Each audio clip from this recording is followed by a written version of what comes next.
ماضی کے تناظر میں ہم دیکھیں تو ماضی میں پاکستان کے پاس جو ہے نا مختلف مد میں وسائل جو ہے نا کافی زیادہ تھے اور مسائل ان کے کم تھے.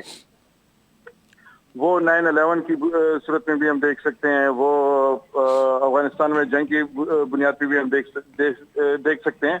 ان دنوں میں یا اس زمانے میں منرلز کی طرف گورنمنٹ کی توجہ اتنی نہیں تھی. اب چونکہ آلریڈی پاکستان جو ہے نا مختلف قسم کی بحرانوں کا شکار ہوا ہے, تو اس میں اس ٹائم پہ منرل جو ہے نا وہ ٹاپ لسٹ پہ ان کے ہے کہ کم از کم اس سے کچھ آمدن لے سکے. لیکن افسوس یہ کہ اب بھی جس مقدار میں اور جس سپیڈ سے اس سے فائدہ اٹھانا چاہیے تھا, وہ چیز جو ہے نا ہمیں حکومتی سطح پہ نظر نہیں آ رہا.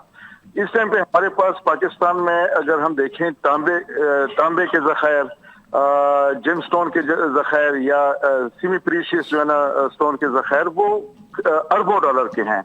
لیکن نہ وہ ہمارے پاس جدید ٹیکنالوجی ہے اور نہ ہمارے پاس سکل لیبر ہے, جس کی وجہ سے جو ہے نا یہ کام انتہائی سلو ہے اس ٹائم پہ.